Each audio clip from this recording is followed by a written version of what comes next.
And then within a few months, I was playing 30-60 limit hold'em at the Bellagio. And I would buy in for $1,000 a day, and I was like just playing all the time, 80 hours a week probably. It was just insane. And the question I used to always ask myself is like, where do people get their money from? Me and my buddy, we making all of this money. Yeah, I know it's rude to be bragging. They never catching us slacking. Me and my buddy. All right, guys, welcome back to Table One Podcast. Justin Young, Art Parman, special guest. We have our own GOAT, not Tom Brady on Netflix, but we have Joe Tehan on Table One Podcast. Very similar things. What's up? What's up? So good to have you here, Joe. Hey guys, how are you? And Joe did bring us some scotch that he said is very peaty. He did. So Yeah, I'm going to find out what that means. For those watching on YouTube, it is the Impossible Equation. Oh my God. Oh, here it is. Beasley single malt scotch. Anyway, cheers. Can we just Cheers. Cheers. Here we go. Yeah. Like lemonade. It's fine. He said it was his favorite. He's coughing. It is my favorite. He loves pain. Oh, Yeah, man. it just means it's super smoky. It's good. You It just is gotta painty. enjoy it. Well, yeah, like every time we've been at the table together, we've always drank together, so. Yeah, almost literally every time, probably, actually. Probably every Yeah. time. I think you guys bring out, I don't think I've been best in drinking. Yeah, you bring out the worst in me. I think you guys encourage me to like drink way too much. We bring out the worst of you, but in the best way. Yeah. Well, I know that you and I have been around a long time, so it couldn't have been every single time. Yeah, So true. let's start talking about the early Joe, how Joe got into scotch and poker. Or more poker than scotch, I suppose. More poker, okay. So, you're from New York, right? Upstate New York, so like, yeah, not the city. Yeah. You're more a Buffalo guy, or Syracuse, Okay, Utica yeah. is the town. St. I'm from. Bonaventure, that kind of stuff? Yeah. My family, everyone else was pretty normal jobs. I mean, I'm sure this is like the story with a lot of poker players, but yeah, everyone had normal jobs, like decent careers, and I was the one that The black goat? the black sheep, yeah, the black goat. I was the black goat in the family. So yeah, but no, in college I was playing poker, finished grad school, still playing. Well, slow down. Where'd you go, and what'd you go to school for? Well, we gotta get some Oh, of this. I went to SUNY Geneseo in upstate New York for undergrad, and then I went to Clarkson University, also like an upstate New York school they're like a hockey school. I got my MBA there. Where are you from? Or where's your family from? My ethnicity is Syrian. So, but my mom was born there. My dad was like second or third generation American. Okay. And then I've never been as a kid, and I don't have family there. But I think now as an adult, like once it clears off, I think it would be like a really cool place to see. Gotcha. So you're like second and a half generation American, like your Yeah. mom is.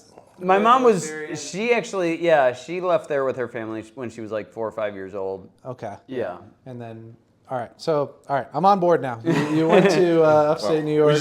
We went right to the NBA. Just like I got an MBA from Clarkson. I was like, whoa, this like you didn't like poker when you're undergrad? Or? Oh yeah, well, so I always played cards with I guess it's maybe like a, now that I'm older, I realize like it's like a really big, a lot of like Middle Eastern like cultures. Card games is like a good family, like, you play cards with your family. Yeah, something you can do when the power's out. Yeah. So when the power's out.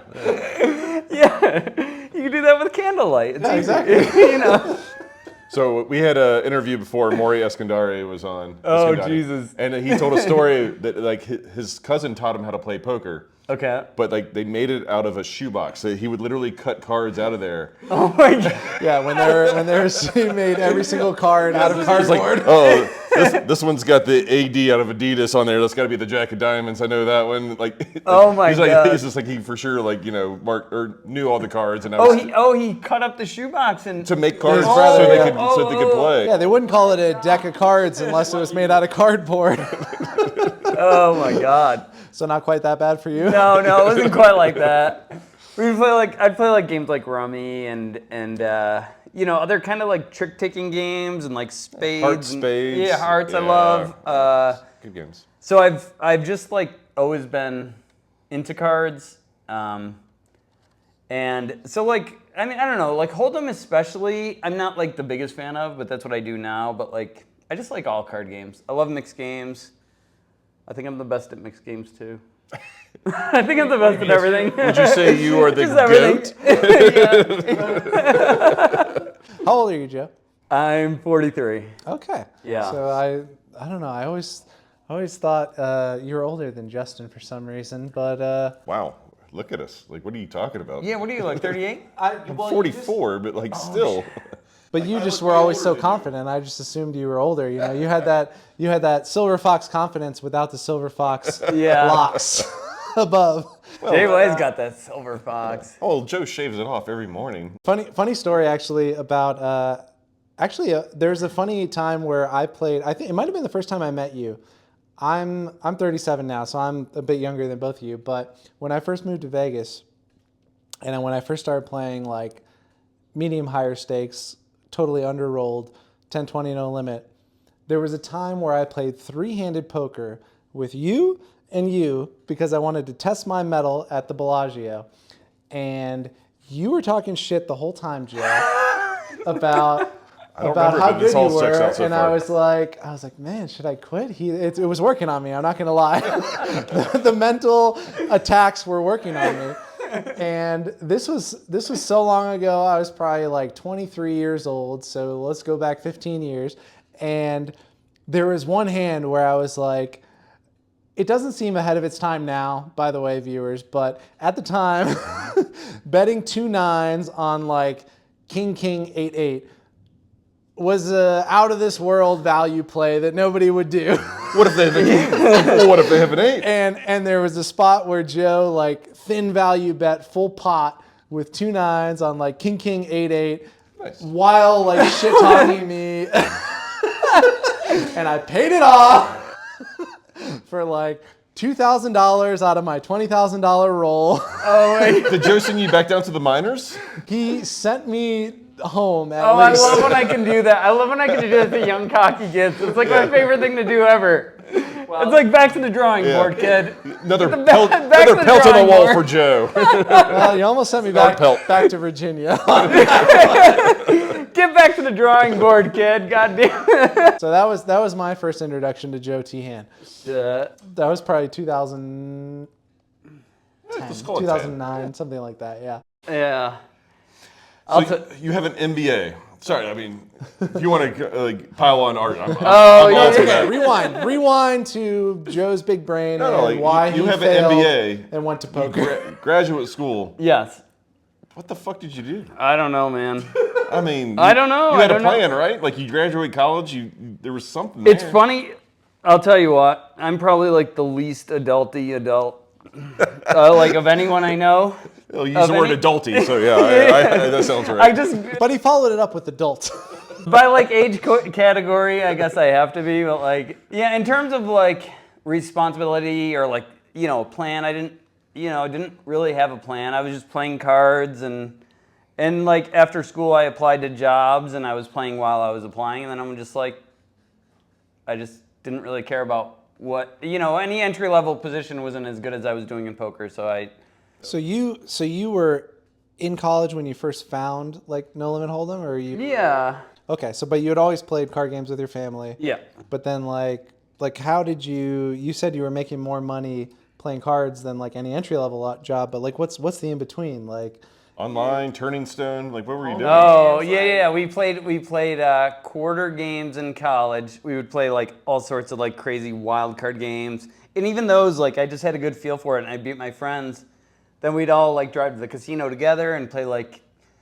So when I first started playing, the smallest game was like a 3-6 limit hold'em, and this was like probably 96 or something at Turning Stone when they first opened. You'll have to be 18 then.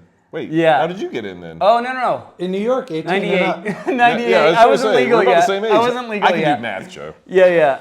So like 98, 99. Actually, I think they opened in like 97 anyways. But yeah, so I would start to play there at Turning Stone, and I'd go, and we would play for like quarters in the dorm room. I'd win like $5 or $10, and then like the limit game, if I come home with like $200, you guys know the stories, but like I don't know stories. you'd actually win, yeah. I'm like, oh What my was god, the I'm very winning. first spin? Like you started with $5 and $10, or your parents had like gave you an allowance for food and you Oh. didn't eat for a week, or what? How did you? I worked in college or in high school. My only job, I worked like retail. My family had like a dollar store that they opened up in upstate New York. So I was a stock boy in retail and whatever. So I did that for like 3 or 4 years. And then outside of that, like, You just saved didn't all really your money work. up? Yeah, I had a few $1,000s, but like, probably moved out to Vegas when I had saved up about $6,000 or $7,000, and then So, like, when you were applying for jobs, they were just never really on the menu. It was always going to be poker. Like, did you accept one of those jobs? No. At some point, about 3 or 4 months after graduating, I was playing cards through the summer, but I was also like applying for jobs, and they were like, this is a whatever entry level position, and I'm like, you know what? I can get a job later, but like I like poker and it's going well and I'm making money at it. So I was like, let's go to Vegas and try to see how well I can do with it. Had you ever been to Vegas before? No. No. I took a trip Sight after unseen. college once here, and I was like, damn, this place is cool. And then I'm like, well, shit, if I'm going to be a professional gambler, like, I don't know, pick a spot on the map. I'm like, why not here, So That's funny because I actually moved here. Actually, I was going to say similar, but like slightly more aggressive. I had played online, but when I turned 21, I found a place online, booked a 1-year lease, moved out with my wife, convinced her somehow. Thank you, Bobby. And we just moved into a random spot with a 1-year lease up in, we'll call it Summerlin, but it was like Charleston and Buffalo. Yeah. Ghetto somewhere. We live very close to each other when we moved out Ghetto here. Summerlin. Cool. Good, yeah. Hey guys, what's up? Art here. Just a quick break to tell you about how easy it is to get into the game on Table 1. If you like High Stakes No Limit and you want to play with me or Justin or any of the characters that you've seen either on this podcast or in various videos on social media, all you have to do is go to www.table1.vegas. It's table, the number 1.vegas. And then click for a seat in the game. If you don't have the bankroll, if 5100 is a bit too big, but you have some friends that might play, we have a partnership affiliate program too. So just click the link at the top, it says partnerships, and that's it. And maybe while you're there, you buy one of these snazzy t-shirts that my wife makes. All right, back to the pod. What year did you move out here? Like 04, 05? 2003, yeah. So were you just playing all cash games? Because like moved out here, and I was playing, by then it was like 10-20 limit hold'em or 15-30. That's a big game for that age. Or Yeah, so like I would buy in those for like maybe $300 to $400. When I first moved out here, I would play like a 15-30 where I'd buy in for $500. So yeah, a lot of times I was putting like 10 or 20% of my like net worth on the table, but I'm like, I just felt good about it. No, you're young and full of cum. Yeah, that's Yeah, fine. But so like, were you one of those guys that like had the limit players that had like the racks stacked up, or did you like build towers? Which one were you? Oh yeah. Towers. You were towers, like, yeah. Towers is the right play. Like I don't understand the people that just put them in racks. I don't get it. No. You do like a set of 5, and then you do like 3, and then 2, and sideways. No, you get it. Yeah. My favorite thing is to come to like a limit table. Let's say it's 40-80, and like the 3-bet is to, or whatever, the cap is to 120. I would put out the old black chip. And the, they hate that. they hate that. They hate the black chip. Black You chip can't do that. and the extra chips. They're like, do those even play here, dealer? Yeah. Yeah, it's a whole different environment. the I'm a limit firm hold'em I'm a players. firm believer that all limit games should be 4-chip, 8-chip. Yeah. Period. Like, one of them. Don't you dare put in like 120. What the hell is this? Goddamn, put in like 620s or whatever the hell. Stop. Make it right. More chips, make it right. Yeah, figure it out. So you're crushing limit. Oh, okay. Well, you were I heard a breaking sigh. even in limit? No. Oh yeah, I was crushing. Yeah. No, it's just now I'm not crushing, so I like. Oh, no. Like, we'll get to future Joe in a little bit. It's fine. Let's I'm talk not about Happy Joe. Oh, the days I used to win. Yeah, Yeah, let's no, talk no. about those. Everyone likes that. Don't worry, I'm going to reminisce too. It's We fine. all have days we used to win. Yeah, let's talk about those days. No, not yet. Exactly. So you were crushing. No, yeah. So, whatever. Limit hold'em at the Mirage, at the Bellagio, and then within a few months, I was playing 30-60 limit hold'em at the Bellagio, and I would buy in for $1,000 a day, and I was like, just playing all the time, 80 hours a week probably. It was just insane. And the question I used to always ask myself is like, where do the people get their money from? When I first moved to Vegas, and that was like the ultimate question. There was this older Jewish lady that used to play at the Bellagio every single day, and her name was Natalie, and she was like this sweet old lady. And I think she passed away. I'm not even sure if she, but anyways, she used to play there every day and lose $1,000 a day without fail. And I'm like, how does this happen? But I guess after 20 years in poker, I don't think about that stuff anymore. It's just like people have money. I don't know. Now you're like, where do I get my money from? Yeah, it's like, can I get a little, guys? Come on, share. I got a question for you. So you moved out here. You were obviously in college. You said you graduated. Yeah. You got an MBA. Yeah. You got your MBA. But what did your parents think when you first man. said? Do you have a close relationship with your parents? They both passed away.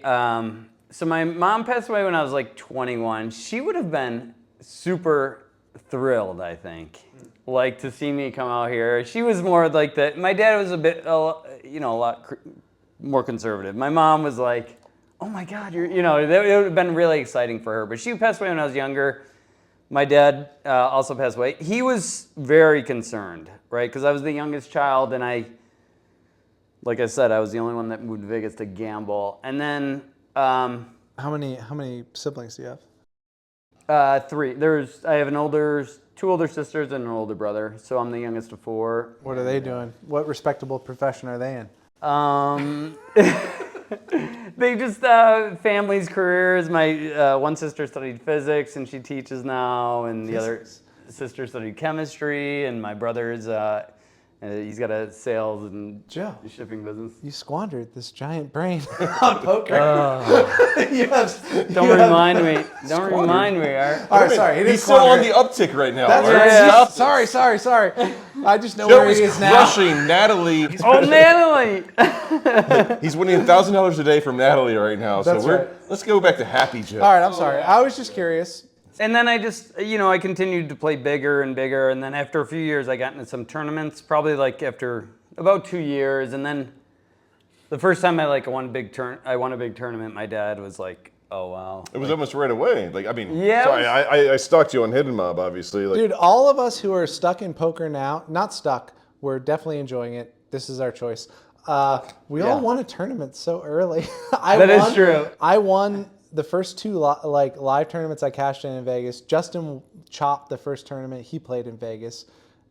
What's your story? Well, That is awesome. crazy. Yeah. Whoa. So this is insane. I would play $100 nightlies, but I never ever, for 2 years, I never bought into maybe I'd play a couple $200-$300 ones, but I never really bought into a really big one. And at the end of 2005, after 2 years of only playing cash games, I bought into a $1,500 at a Bellagio series, and it was 430 people.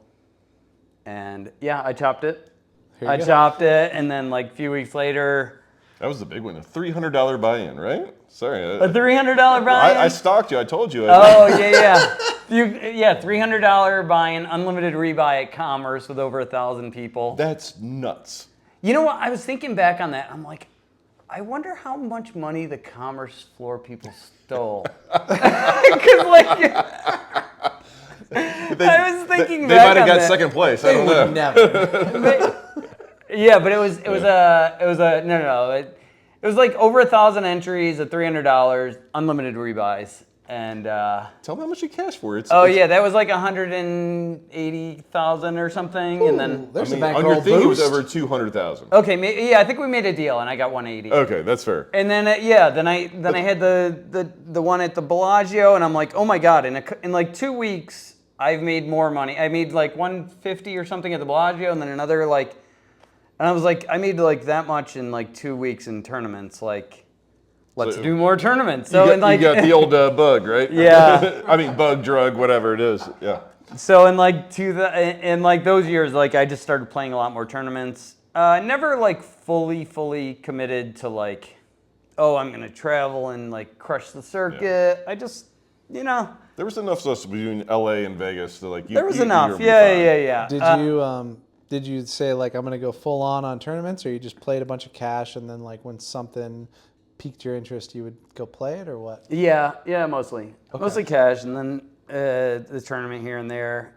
For a while, like, there's a thing with tournaments where it's like you're constantly trying to prove yourself to yourself and prove to yourself and prove to others, and like, it's like, damn, It's not just tournaments. It's yeah, fucking cash. It's like, Oh yeah, but tournaments you get to go to the card player or the hidden mob and be like, oh look, I've cashed 4 tournaments in the series, and yeah. I mean but no, continue. Like I know where this run's going, but I like to hear it from you.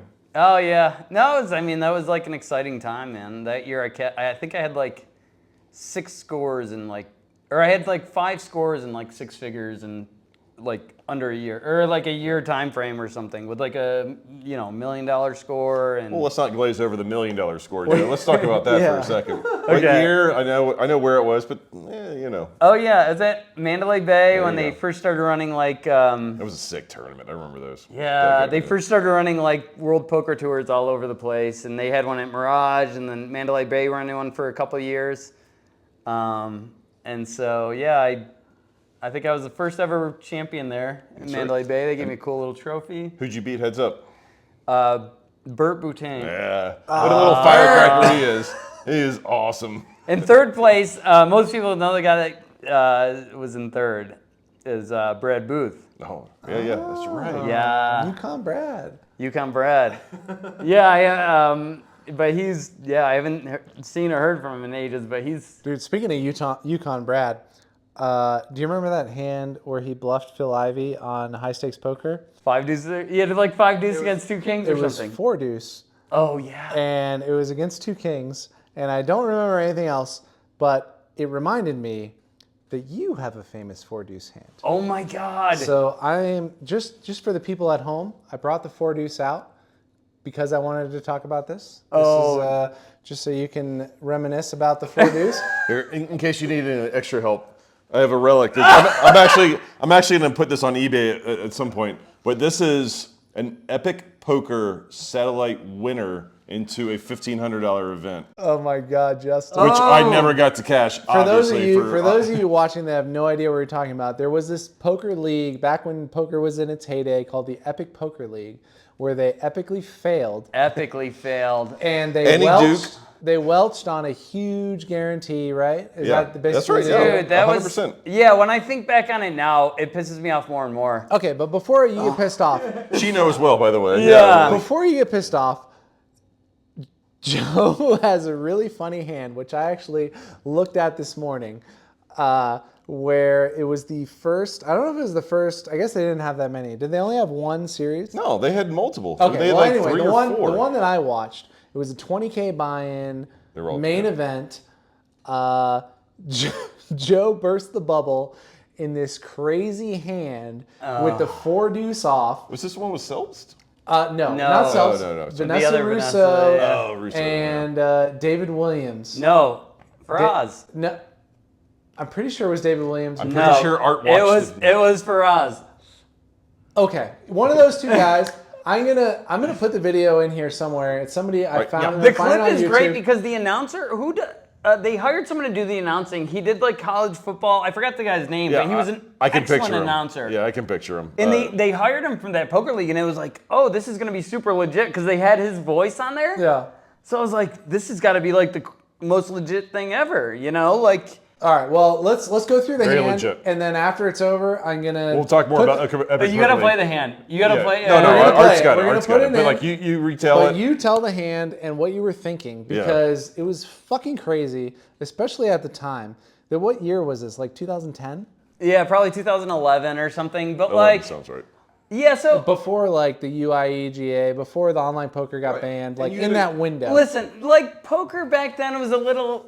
You had to make some like OG type moves, like original gangster. You know, like in like I get it. people didn't really know like, oh, this, that, or the other thing. But anyways, we were down to like, it was the worst beat I've ever put on someone. I do feel like I You think don't feel about bad, it. please. I don't feel bad, but like it was dirty. It was I dirty. do and reminisce on how I fucked you. I did destroy you. But no, they paid like 12 spots in a 20K buy-in, and so like make the money was like 52K, but then there was also like Points. points towards like $1 million free roll, which was worth about $40,000. Exactly. And if you just any like top finisher gets in this free roll, That's right. right? So like, yeah, there was a free roll and like all this stuff. So it was worth like only it was $52,000 direct cash, like right there for 12th place. And so we were down to 14. And I remember the hand like so vividly. We were playing like, the big blind was like 4,000 and I had like 900,000 chips. I had like a ton of chips, right? I was killing everyone. Yeah, so I'm just in the like, video, I remember they said, and the overall chip leader, yeah. Joe, the GOAT Tehan. Okay, they didn't say the GOAT. They didn't but say the GOAT. They were thinking it. But anyways, yeah. I'm kind of mood swinging. So when I have chips, I'm like, I think I could beat the world. And then when I don't, I'm just like, you're an idiot, So like, but anyways, I had a lot of chips. And that hand I remember so specifically because like, Faraz Jaka had like 68,000 in chips. Now there's 2 tables of 7, and we're playing down to 12 for 52,000. So Faraz goes all in, and he was 14th. He would have been the 14th guy out. And he went all in for 68,000, and the big blind's 4,000. I look down, I'm in the big blind, and I have 4 deuce offsuit. And I'm like, okay, this is easy, right? So I'm just like gonna fold. And now like, Vanessa Russo, who's like second in, she like has 420,000. All right, and now she looks around at the table and she's like, raise. I'm like, what?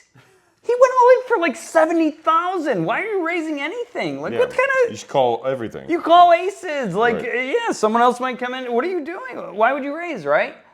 So she said raise. I'm like, so she like min raises to like 100,000. I'm like, what the heck is?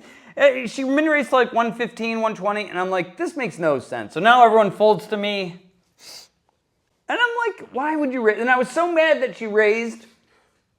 I was like, I gotta teach her a lesson. She should never raise here. She should just call. So I'm gonna teach her a lesson, right? I'm gonna teach her how to get all of my chips. I guess I don't know. So anyways. I was like, oh, she's like raising for information. She wants to know if like her hand is good, right? She's raising a third of her stack to find out where she is. Yeah, So that's very smart. Yeah. So she made it like 120. I went all in for like 400,000. She tanks forever, and she calls finally too. And What did she have? she had a pair. Pocket queens. She was. If I recall, she had pocket queens. Okay, a small pair. She had a small pair. Actually, honestly, I would say in today's poker, like Well, today's poker. they would be on your side and they'd be like, why did you raise and why did you call? Like you should just be out of there, cash the tournament, or be like, just It doesn't call. justify me going all in with Oh, no, 4 no, deuce no. ever, but That's okay. it but- doesn't justify it. But at the time, I was like, I don't know. Yeah, you were on a run, baby. You're Here. feeling yourself. So it just came queen high and you lost the pot, huh? No, it came.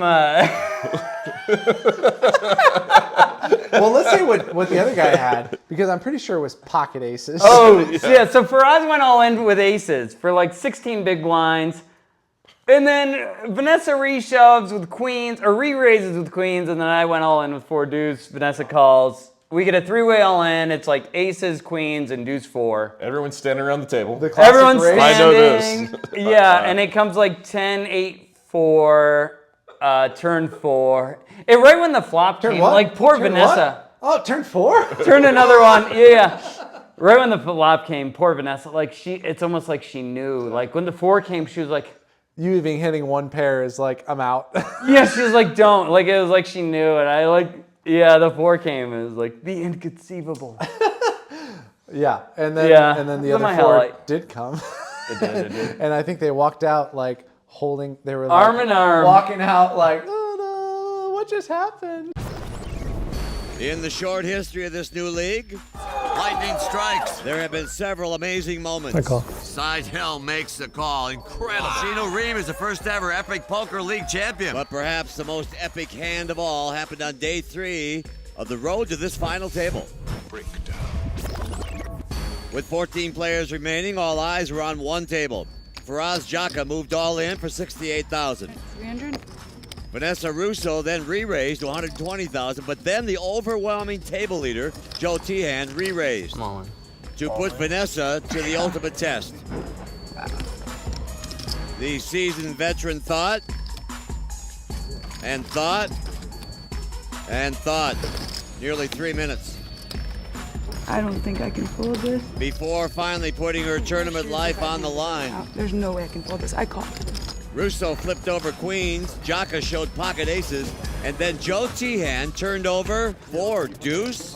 Not really sure what Joe was thinking. Yeah, Deuce 4. You know, Faraz and Vanessa were both on the bubble. I thought it was like a good play at the time. Doesn't seem like a fair fight right now. The flop gave Joe a pair of 4s, still way behind his opponents as they waited for the turn, Please. which brought the Oh my inconceivable. god. Oh my god. Another 4. Seriously right now? What the hell just happened? What the That is unbelievable. Deuce 4 to queens. Sucks when you take a beat. Really sucks when it's on like a $58,000 bubble. I was just supposed to double you up. Yeah, I know. What just happened? It's pretty disgusting, but I mean, hey, that's the game we're playing, right? No limit hold'em, anything could happen. What just happened? Yeah. And For people who enjoy watching, like, you know, people who enjoy like a good sports betting bad beat story or like a good poker bad beat story, that's one of the like, epic ones. yeah, it was an epic one. I mean, No pun intended. the whole tournament series was an epic bad beat. But Yeah. that's All right, let's go back to how bad Annie Duke is and her So- Epic Poker They League. screwed everyone. No, 100%. So just a quick rundown for you guys that don't know anything about Epic Poker League. It was this great idea. They were trying to, basically, they were trying to like do the same thing like what PGA is and like, you know, the tennis, like whatever. They just wanted to pluck the best of the best, and then they would get all these sponsors so like people wouldn't have to pay rake. And like eventually they were hoping that people were gonna like advertisers were gonna put money into it. So I thought it was a we were really on free cool roll. concept. It was an amazing concept. And So like, it's like the way the PGA Tour has their Right. majors, right? That's They have exactly lots right. of like smaller events, but the top qualifiers right. to all get into their top 200 all get into these events. But like you have to. You had to work. You had to. So it was a really cool. Yeah, it's like a cool concept, like majors in the PGA Tour Right. or something like that. And we were lucky enough to had a decent enough run over like I think they counted like the last 2 or 3 years and like whatever your earnings were or like whatever I can't remember their things, but like They invited us. Yeah. right, they invited us to come in there. And just to let everyone know, they also had a ethics committee that was appointed. I don't know if you remember this or not. Oh my God. But like I had a good friend Eric Baldwin that was on the ethics committee, but like they were there to make sure that if anyone besmirched the brand of poker, that they were allowed to suspend him or you know like kick him out of the league. And that this is such a good like selling point for everyone. We were just like, oh, that's great because like if I know the big controversy back then was like Chino because like Chino owed people money back then, and he was like, I don't know if we should let Chino in this league, and everyone like voted yes, it's fine, Yeah. no big deal, or the ethics committee did. And like it was this thing. It was gonna be great. Like if there's any question, like we have a committee to take care of it. Everyone cares about. Like we had this like TV deal with CBS Sports, I think. Sure, And, yeah. like, oh, it was It amazing. was so they were going to add. It was a 20K buy-in where the top 200 players in the world would play in it. So I'm like, Annie Duke invites me to play. I'm like, why am I ever doing? Why do I want to play 20K buy-in? Yeah, I still thought I was better than the other top 200. Well, you're the GOAT. Yeah, okay. So I was. It just happens to be. I was.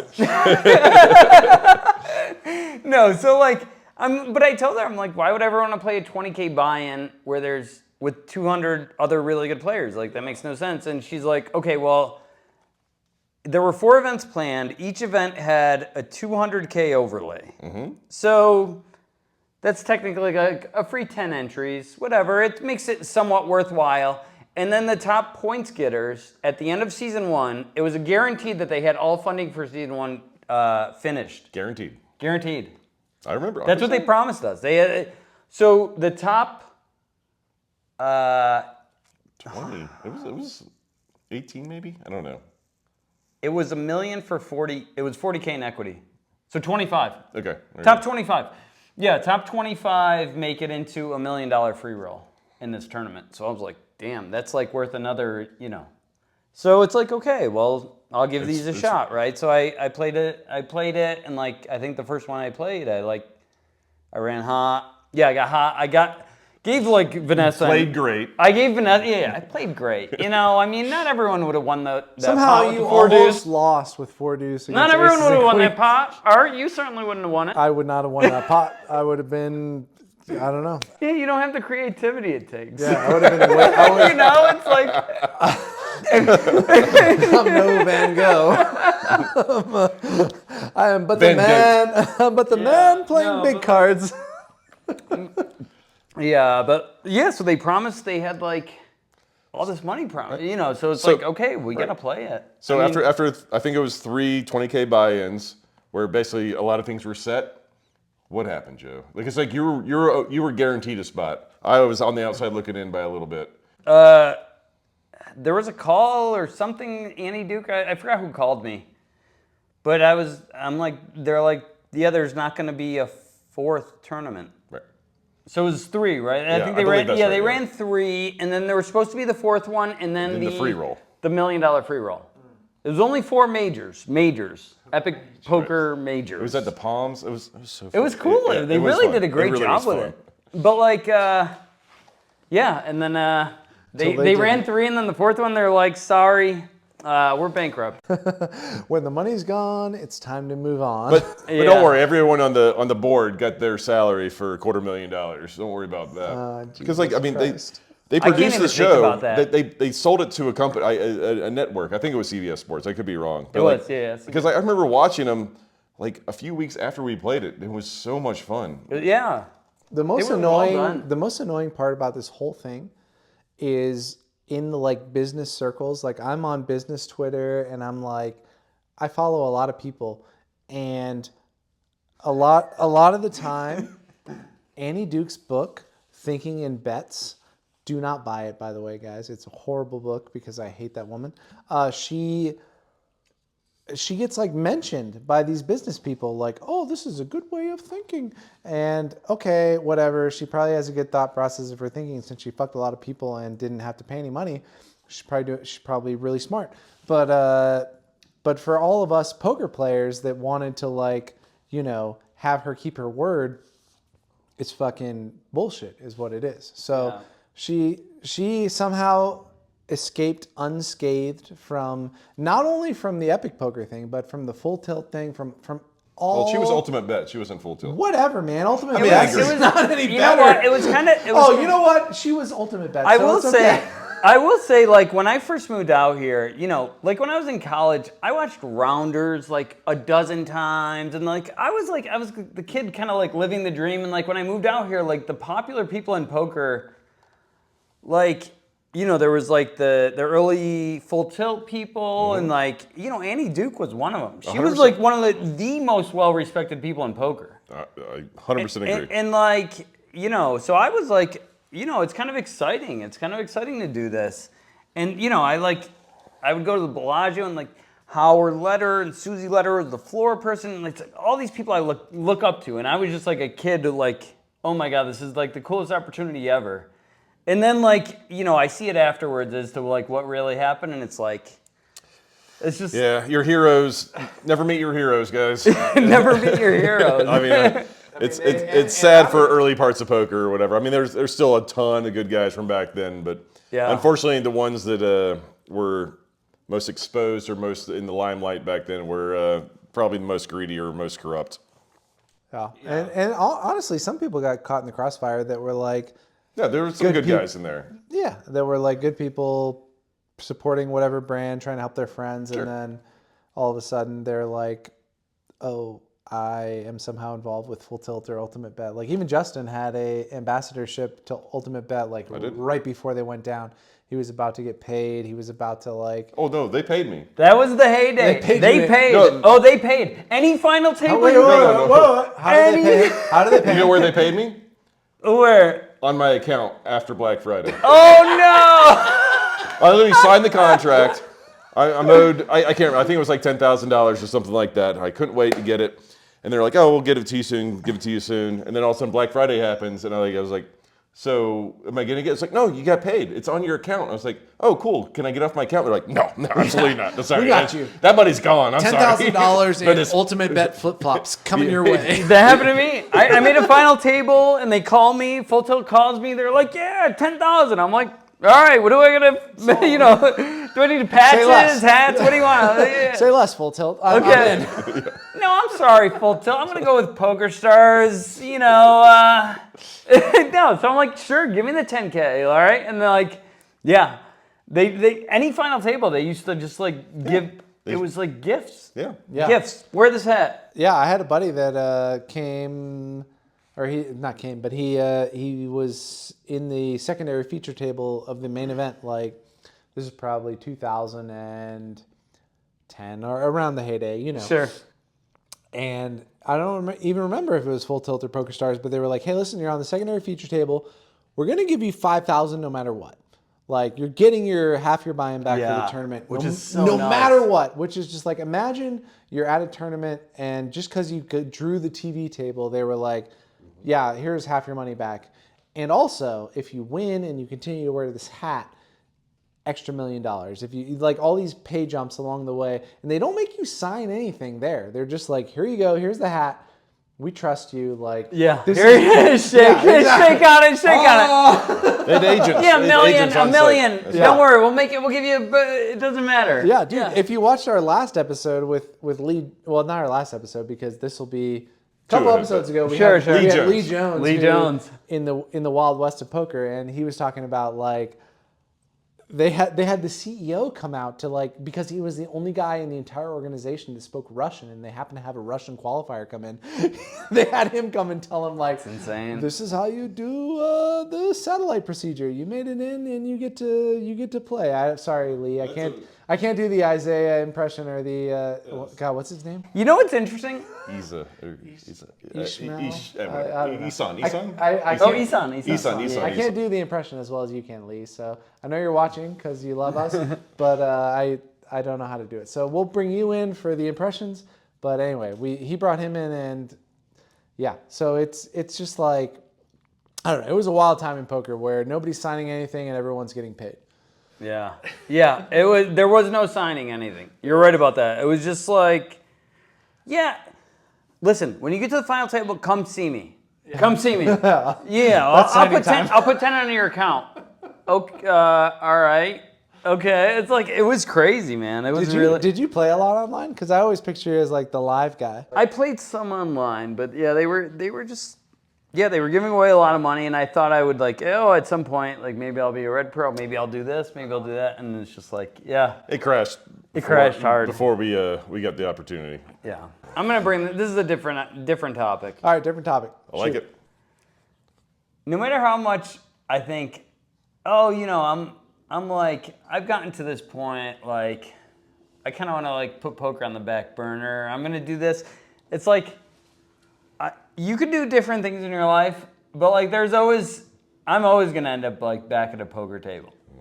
What makes Right? you say It's that? just Like just because it's competition. It's like it's a fun hobby that like it's almost become like just like it's awesome like competition. Yeah. And now it's like worldwide competition, right? When you gamble so long, it's like the money kind of becomes I mean, the money becomes the only thing, but it kind of also becomes like second nature in a way. It's. I mean, there's chips.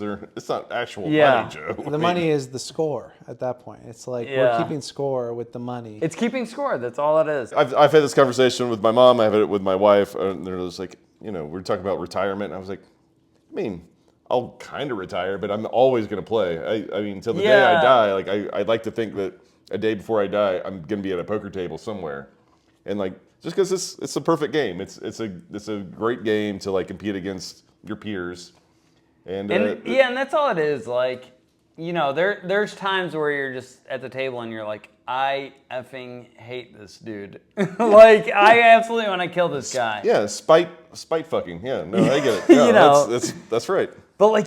And there's other times when you lose that pot where you absolutely hate this game. It's not that guy. This fucking game sucks. But then you come back and you realize.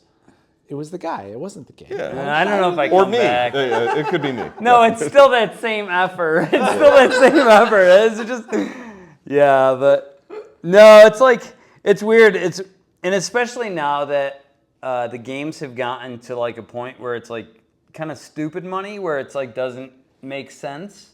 I agree.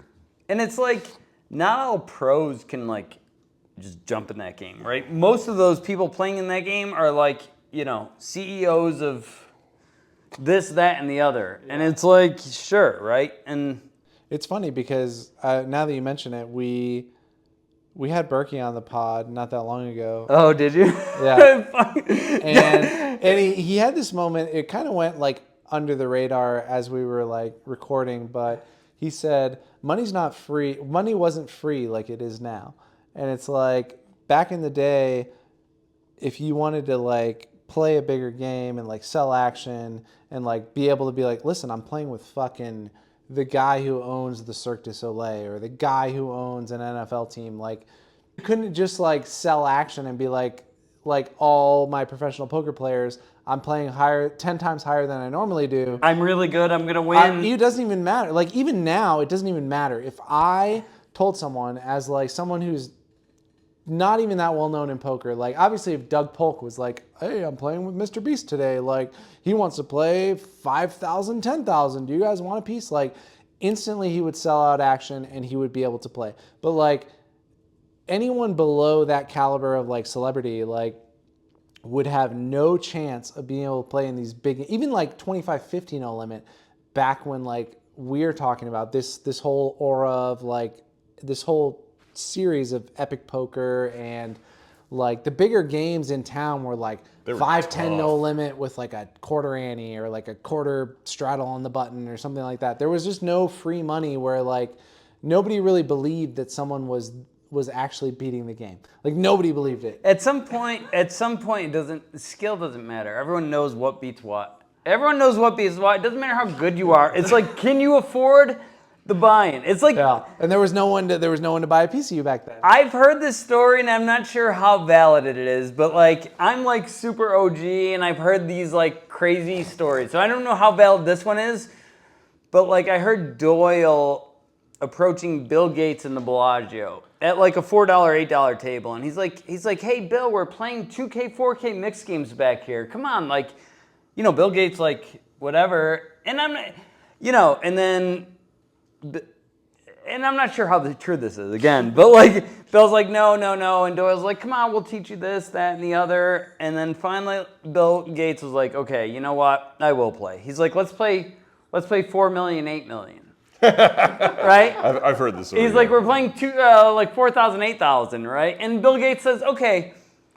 So like at some point, it's just like these guys can play 1,000,000 times more than you can. Yeah, you can't afford to make too many mistakes at this level. It just becomes a motif. It's like who can play the biggest. It's like that Suicide Banker book, the Andy Beal. The Andy Beal book. Yeah. And that's how I feel now that like games have gotten to the level that they've gotten at.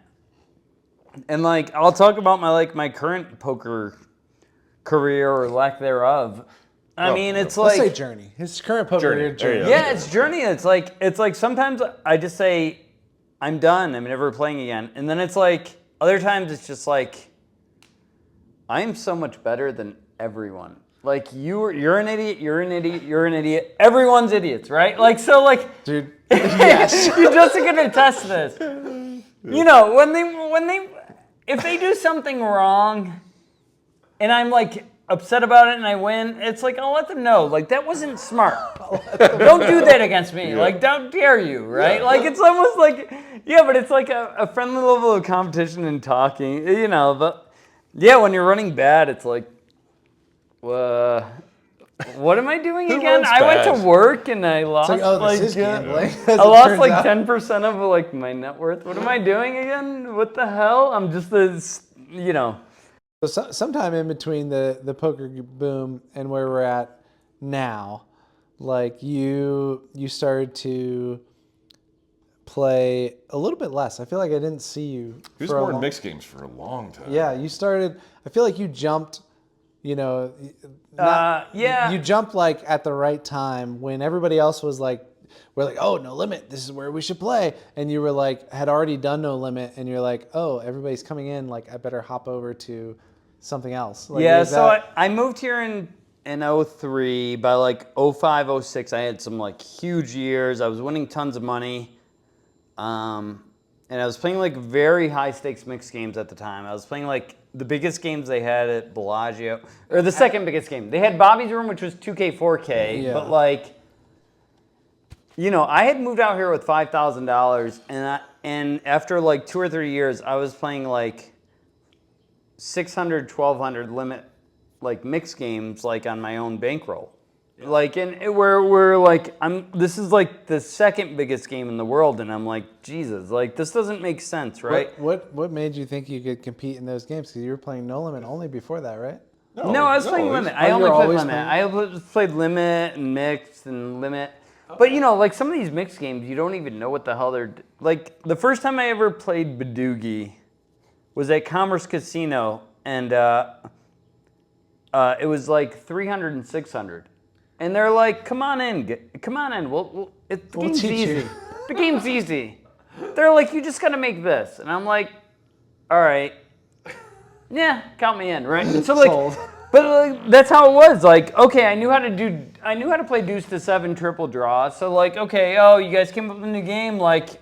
I'll play that, and I'm probably better than you at that too, right? So it's like there is like an ego thing, but it's like, yeah, when you play for a while, it's like.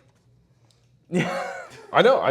That's how I learned Archie. That's how I mean. Archie, yeah, I same know a lot of thing. games that way. Badoogie as well. Like, And most people now are like too responsible, or it's like, oh, I gotta Exactly. study the rules of that. Yeah. And Yeah, better learn. I'm gonna sit out of the bomb pot because I don't know how to play double board PLO bomb pots. yeah, that's a big one. Everyone does that. It's like, oh, I don't do this. No, yes, you do. Put in 500. Put in 300. I Exactly. will show you what Yeah, happens. we'll show you what wins. But like, it's true. That's how you learn. That's how Yeah. you learn. That's how you learn anything. baptism by fire. That's true. But yeah, I mean, I remember playing 300, 600 against Joe years ago, mixed games, and like he was the same way. Like No Limit 2-card. Like he'd tell you when you fucked up.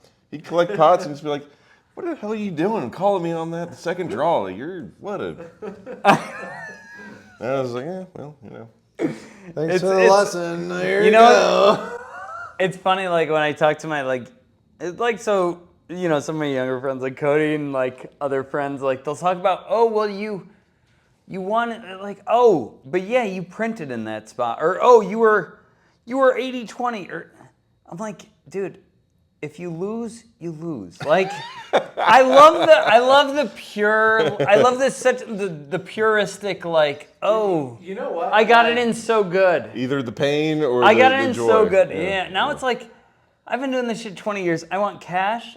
I want cash I could spend.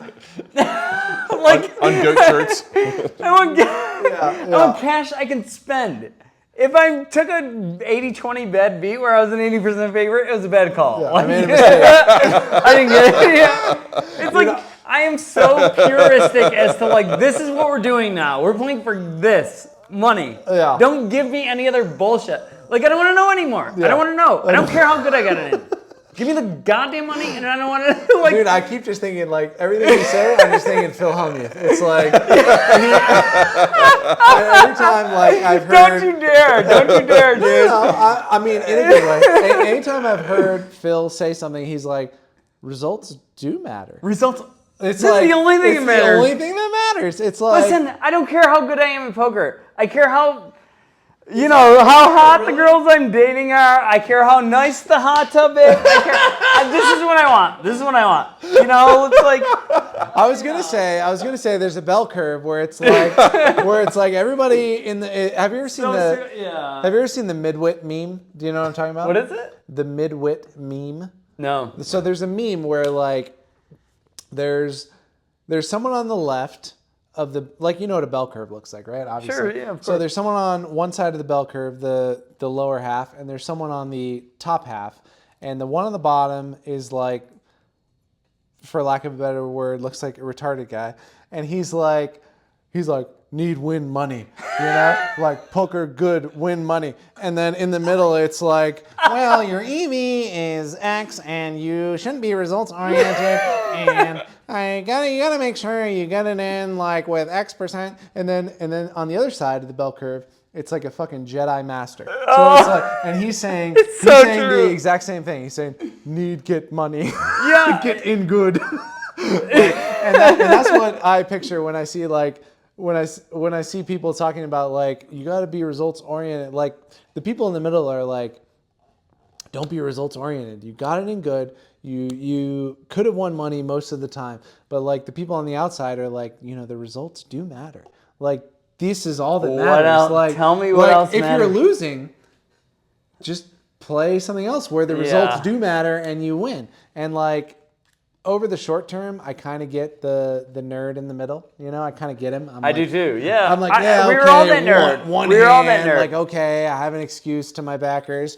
But in general, you want to be the Jedi or the idiot, where you're the midwit is what they call it. So the midwit's in the middle, the Jedi or the idiot on the outside, where you're just like, this is the main idea. You gotta win money playing this game. Otherwise, why the fuck are you doing it? Like, yeah. Anyway, I don't know how I got off on this tangent, but I thought of it when you started talking about whatever, and I thought of Phil Humuth in my mind. So shout out to Phil. Results do matter. Results do matter. And how many bracelets does that guy have? He promised he would come on the podcast at some point. He's going to. Maybe he would tell us how many bracelets he has. Secret when he comes on, guys. He's got like 17 or 18, right? I don't know. He's I can't count that high. I was telling my buddy, I was like, God damn, this must be a slow time of year. Like Justin are inviting me on the show. I'm like, fuck, guys, times must be real tough. Sorry, like there's no. We love the old school guys, man. That's not true in the slightest. Thank you. We got old school guys galore because the new school guys won't talk to us. All right, guys. At this point forward, it started to get a little sloppy. Yeah, it was. I don't know how to put this. We took a pee break because we were all drinking, and we were like, oh, let's just do like 5-10 more minutes, wrap it up. We already have plenty of content. Let's go our separate ways. 1 hour later. one hour and about half a bottle later. I mean, I'm sure you guys will see or have seen, but I got a little frustrated with my two drunk friends. But we still had a really good time. And maybe one day we'll slowly release the outtakes of this day, but not today. Yeah, maybe after Joe gives us permission. But it was great having Joe Tehan on, and it was really, really fun annoying you, Justin. And Justin stormed out about 30 minutes into the additional not to be released content. It was. I did enjoy what Art released. It was very funny to me. I honestly kind of want to. I'd rather have the 30 minutes aired, but maybe one day we'll get like a version of our channel where you got to pay to subscribe, and be a member.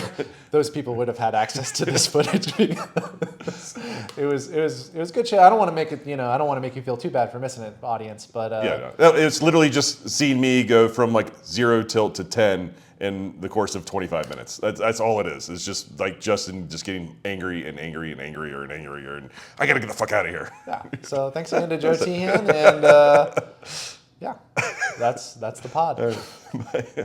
What happens is 12 to 14 teams put up $25,000. We all get in a room together, and it's an auction draft. Someone bids Sean Deeb, $1, and it keeps going I'll up. take it. $1. I'll call him. Okay. Jesus JY, fucking Christ. Me and my buddy, we making all of this money. Yeah, I know it's rude to be bragging. They never catching us slacking. Me and my buddy, we working hard for